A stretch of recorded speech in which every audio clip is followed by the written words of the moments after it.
everybody, and welcome to Mentoring with Geraldine, the Bite Size podcast. And today we've got Christine Thomas with us from the Herbal Extract Company of Australia. Now, they're a really cool company, and they make us herbal extracts to give to our clients. So if you're a member of the public and you're listening in, then you'll learn some wonderful things. But please remember that all herbs have contraindications, and you really need to see an accredited practitioner to get the best results for yourself. For practitioners, I hope you enjoy our highlights, because we're going to start with elderberry. And Christine's got some lovely little, discussion pieces for us with elderberry. And as we know, it was a North American herb, and traditionally in Europe, it was grown on the side of the garden, apparently. And that way it attracted wildlife to the herbalist's garden. And it's used in many, many ways. I mean, and all the parts of it are used. You know, we use the berries, we use the flowers. So it's a wonderful, wonderful thing. But the elderberry specifically. Christine, tell us a bit more about this beautiful elderberry. Yes, well, as you mentioned, I do the research for the Herbal Extract Company. So I write herbal monographs, write the highlights. So I have done a monograph on elderberry. It was a while ago, but so I'm going to have a look back at the information that I've got here. But one thing that I love is how it's from the honeysuckle family. Yeah. I always love, it's the Adoxaceae family. So I always love seeing the different plants that are in the same family. It kind of gives you a bit more of an idea. Yeah. And it's known as black elder, but we're talking about the fruit part, so we're just going to call it elderberry. Mm-hmm. And you're right, it is a very common tree, and the bit that we use, they're called drupes, and they're that's where the fruit grows off after the beautiful flowers, which is another part that we use. And elderberry has been flying off the shelves during these times. So I think it's the herb on everyone's lips. It's the one that everyone wants at the moment. We sell out as fast as we make it. Yeah. So it's very popular, but it has a really deep tradition. It goes back a very long time. So I don't know if you want to go into that.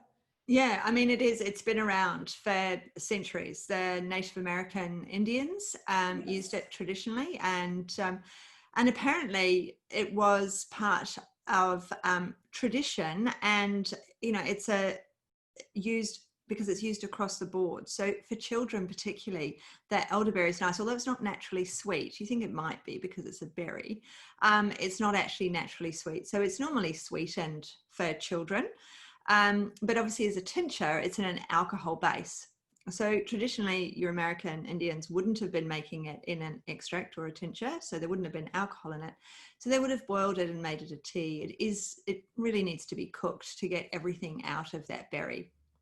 Yes, and, that's right. And they believed it would promote a long life. And that's why one of the reasons they say is why it's called elderberry. Yeah. Which is great. Amazing, because we put all of these, so things all have these Latin names, but all of these herbs have these amazing common names that say something about them. And of course it is antioxidant, so it is going to help you with aging because of all that antioxidant and anti-inflammatory portions of it. And it's a cardiovascular tonic as well, so it does amazing things. And yeah, it's flying off the shelves right now. So I make a syrup every year for my clients, for the children, and there's always elderberry in it. And thankfully, I bought some ahead of the big rush because I wasn't able to buy any once it all started to make more tonic. And but I put it in a lot of my tonics and a lot of my mixes. And those people who are in the academy will hear about those in part 2, because that's the practitioner information that I was talking about earlier. So, but with the elderberry, it's really interesting that they hang in a bunch. So when you receive them as a manufacturing company, they're all off the stems, I assume, so that they're all ready to go? Yeah, I mean, we get the raw materials and then we either grind them or process them into a state so that we can manufacture them. I've got the finished bottle here. Yum. Of our elderberry, but I have some, I just wanted to show you this actually. This is our fluid extract that we make. I don't know if you can see the colour there. It's beautiful. It's beautiful. But you might be able to see if I hold that up like this, you'll be able to see the colour. Oh, look at that amazing red color. And you can, it's full of those antioxidants in there, and look how deep and rich that is. And you can see it in the pure extract there in your right hand. Yes. You can see the redness around the glass and how it's sticking to the glass as well, to show that amazing, look at all that. Well, it's resveratrol, isn't it? And all of that redness. It's a very beautiful, very, very beautiful herb, and all that it's an immune tonic. So, I mean, there's a lot of discussion about using it or not using it at the moment. Right at the beginning, there was, don't use it. But we're all pretty much saying, yes, do use it, unless you're in a hospital bed, and you're not going to be using tinctures then anyway. So we're kind of okay with that. But it's an amazing, you can eat it as a food, you can have it in so many ways. And but once it's mixed in, and once we start mixing these things, then it is, herbalists are using it, and they're using it in the correct dosages. So originally, because of its antiviral properties, it's lovely and supportive, and it can be made to taste really nice. So a lot of our herbs don't taste so good, but elderberry is one that very quickly takes on a delicious flavor, and a bit of sweetness will do an amazing amount for the elderberry, won't it? So and the children will take it. Yeah, and children will take it. I mean, it's it's got these preventative properties for vascular disease as well. So it's a wonderful thing to take, but you don't need to take it in large doses. You can take it as a food. And of course, we use it as a herbal extract for our clients who need it specifically in certain amounts. I mean, it's iron rich as well. So, it's going to help build your blood and things like that. It's going to do all these wonderful things in combination with our diet, our lifestyle, and all of those things that are part of herbal medicine and part of the naturopathic philosophy of caring for the whole and caring for the person. So I love elderberry. Have you got any other little tidbits you wanted to share while we were talking about elderberry? Well, as you said, I mean, the main reason that it's commonly used for viral infections. Mm-hmm. So and there's actual human studies showing that is so. And that's amazing. A lot of our studies, of course, are, on mice or in a petri dish.